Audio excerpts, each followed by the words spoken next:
My name's Nadira. I'm one of the client services directors here at Horatio. And I am a very lucky gal because I get to present to you Ms. Brittany Spicer.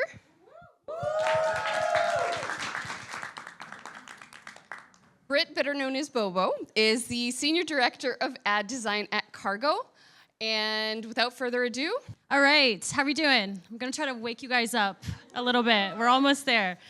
All right, so today I'm gonna talk to you a little bit about building your brand for the digital space.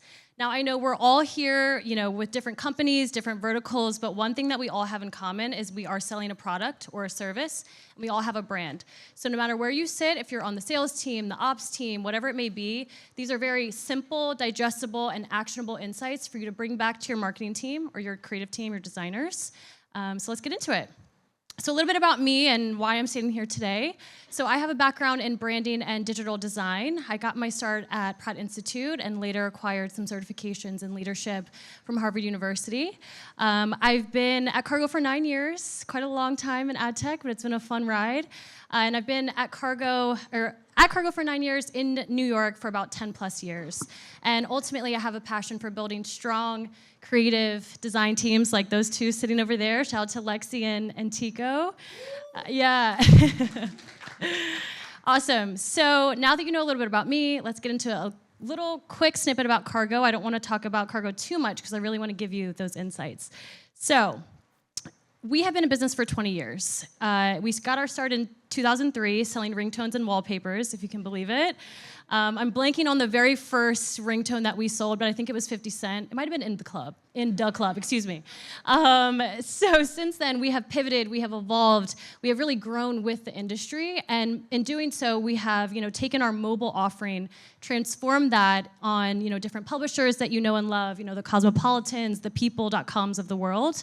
And all of that led us up to around 2013, 2016, where we grew our ad tech technology a little bit more, so that it is enabling us to do really bold, beautiful, standout things in the space. And then that leads us to today. So we have since acquired some really cool companies like CTV companies and other social companies. Shout out to Lexi and her team.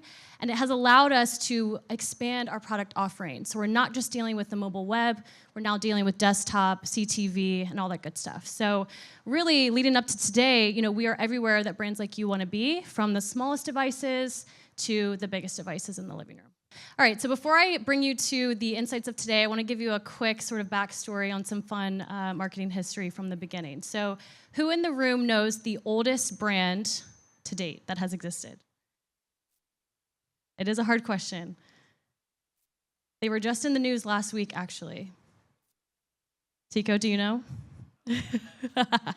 All right, so it is Lyle's Golden Syrup. They were just in the news last week because they decided to rebrand for the first time after 140 years, which is insane. And since then, there's been many household names like Quaker Oats in the late 1800s. We have Wrigley's Gum in the early 1900s. Coca-Cola, of course, and Campbell's Soup in the 40s.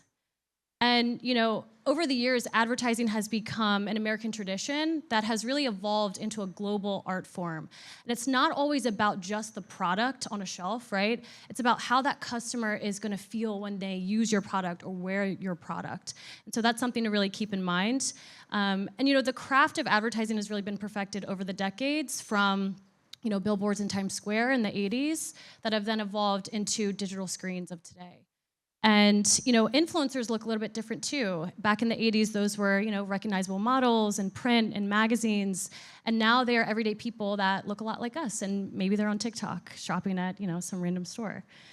And so now that you know a little bit about the history of advertising, marketing, let's kind of bring it to today's world and today's landscape. So we at Kargo feel that there's a big difference between banners and branding, right? So this example that you see on the left, we joke that this is like a French fry banner, right? It's so small, it's not optimized for the channel, it's not optimized for the page.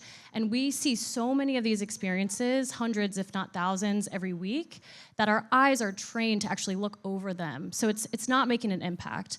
And so what me and my team are able to do is take those same assets, that same messaging, logo, imagery, and transform that into a branding moment, which is what you see on the right-hand side. So it's full bleed, right? It's edge to edge. It's actually gonna stop thumbs and really entice the user to lean in and engage. And why this is so important is because the creative is the only thing that your customer sees.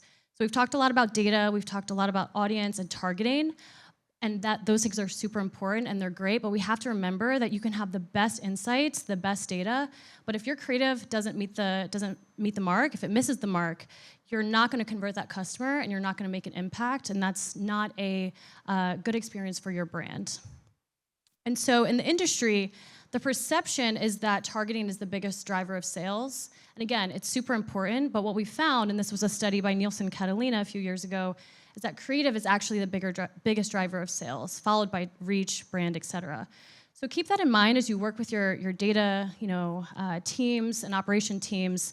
Don't forget about your marketing team, right? Consult with them, have that feedback loop as to what you find is working in your department and feed that back to your creative and marketing teams. All right, so I have a little quiz. I'm gonna show you a quick video to really illustrate the importance of branding and these simple yet effective creative optimizations. So I'm gonna show it to you for a few seconds, and I want you to guess who the ad is for, who the video is for. Okay, ready? Any guesses? No wrong answers. Actually encourage wrong answers. Uber? Lexus, okay. One more. A movie, okay. So now I'm gonna show you that same video with a few simple enhancements, and let's see if you have an easier time guessing who it's for. So it's Lincoln. Did you say Lincoln? I didn't hear you, you're so quiet. So the point is that little moment, those like 3 to 5 seconds that it took you to think about who the brand is, in the real world, we would have already lost the customer. They're already continuing to scroll, they're already moving on and continuing their content. And so what we found is that when design teams like ours at Kargo, when we add these simple creative enhancements, we see 85% greater unaided recall, which means in a study, a participant said with confidence, I know I saw a Lincoln ad. They didn't get a multiple choice, they knew what they saw. And they also had a 19% greater ad favorability. So they know who you are, they favor your brand a little bit more because of it, and then a 32% greater ad likability. So they know who you are, they remembered it, and they favored your brand. So this is like the trifecta, right? And so these are the 3 things that we look for when it comes to performance in the ad tech space. So let's bring this to a real world example. So the Super Bowl was a few weeks ago, and it is the one time of year, I was sitting on my couch thinking about this a few weeks ago, it is the one time of year that folks like us, customers, are actually excited for advertising. Why is that, right? Nobody's like, oh my God, I'm so excited to watch commercials tonight. That doesn't happen. And there's a few things that these commercials, these ads are hitting that make them so impactful. So shout out to Beyonce. They have strong visuals of their product or service. They have a strong brand voice. They have clever or maybe even emotional storytelling, right? They kind of tug at your heartstrings sometimes. They also have recognizable talent, whether that's influencers, celebrities, and so on. And they have your attention, right? We are all locked in. We are paying full attention. We might be multitasking on our phone at times, but generally we are all leaned in, and that's when we're gonna make the biggest impact. Now, the beauty of all of this is that the quality of advertising that you see in the Super Bowl that makes those ads so memorable, it's not just attainable once a year, and it's not only reserved for the brands with the biggest budgets. These are actually attainable throughout the year if you have a smart creative strategy, no matter how big or how small your budget is. So we at Kargo call this creative science. It's the marrying of the left brain and the right brain, right? The analytical and the creative, to pair those big, bold, beautiful experiences with data that performs. And so we work really hard to kind of marry those two because it's important that the creative doesn't just look good, it has to actually hit results and meet those KPIs. So we have discovered now that attention is short, right? It took us a little bit of time to figure out what that brand was in the quiz. So one thing that I want to share and leave with you is how to make your creative work in 6 seconds or less. And the 6 seconds is really important here because I can't remember the study, but there was a study that found that our attention span is about 6 seconds max, and that is actually that of a goldfish. I think it actually might be slightly less than a goldfish. I think they were at 6.5 seconds. But the point is, we are dealing with so much, clutter in the space, and so it's important to think about that limited amount of time that we have. So in 4/10 of a second, the brain has actually processed that it has seen a mobile ad. And in about 7/10 of a second, so about the time of a heartbeat, it has formed an emotional response, whether that's positive or negative. So in that first second, and in a lot of times those first few milliseconds, really, you are making an impact, and it's either lasting or it's going to miss the mark. So the first second is super important. So how do we do that? How do we make an impact in such a short amount of time? We do this, we like to say that we bring art to ad tech, and we have three main buckets that we think about. So it's animation, aesthetic, and accuracy.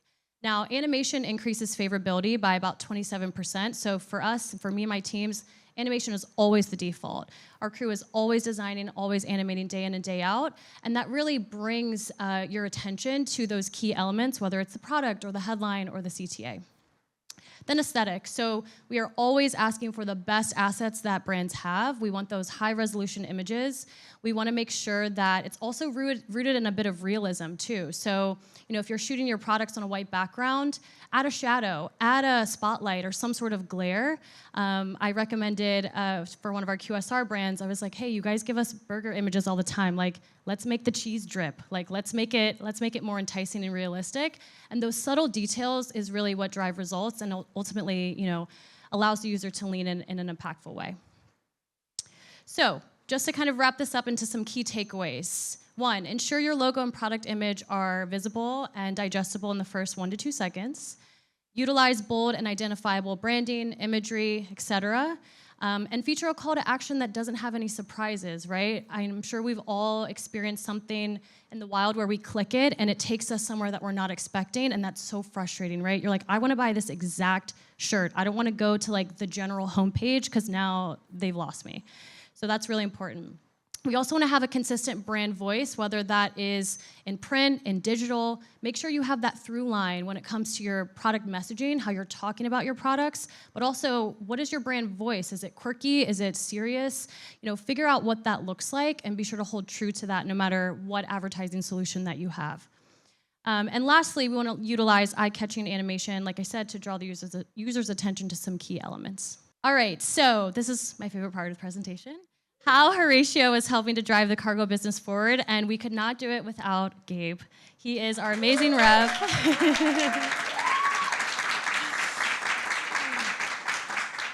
So this is our talented Horatio team. So we were actually the first creative team ever hired at Horatio, and we have since expanded into 3 different types of design teams because creative is our bread and butter, so we have a few different divisions.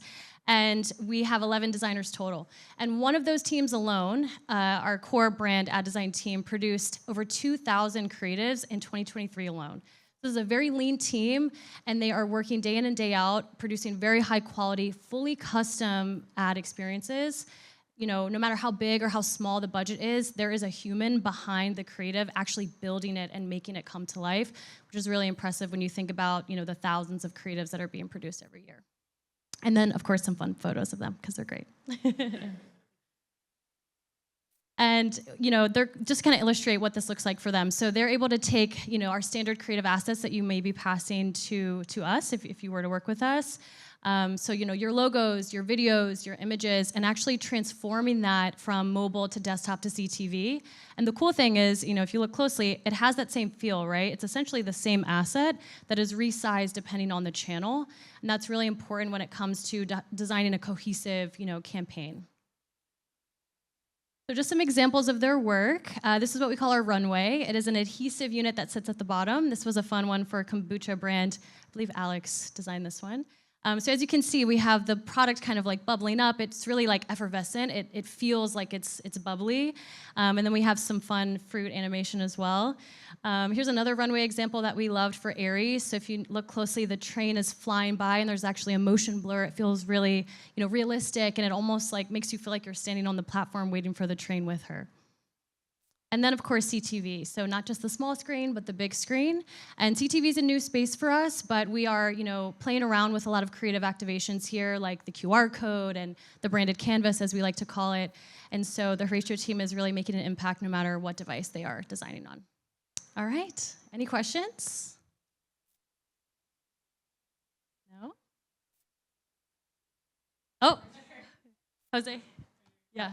How do you work with agencies to make sure that what you guys are creating works well for like their paid ads campaign and things like that? Yeah, great question. So we work with some brands directly and some agencies. Either way, we're working really close with those teams to make sure that we are, maintaining the same quality of the assets that they provided us and just transforming it in a new way, sort of like in the Kargo spec, if you will. So it kind of varies depending on the relationship, but we ultimately like to have a very consultative approach. I mean, a lot of the people in this room, I think, see this and they think e-com, but can you give some examples of some of the other industries you work in and kind of how you think about it across different end markets? Yeah, for sure. So some of our biggest brands are also in entertainment. So not so much like a physical product, but an experience, a movie, a show. We also have a lot of, telecom and technology brands, a lot of small brands too. So we work with, the big players, but of course the smaller ones as well. I would say because our solution set is so vast and diverse, no matter what vertical we're talking to, we likely have a solution. So if you're interested, come and find me. I can give you some more info. I'm not a seller, I swear. All right, thank you guys. Appreciate it.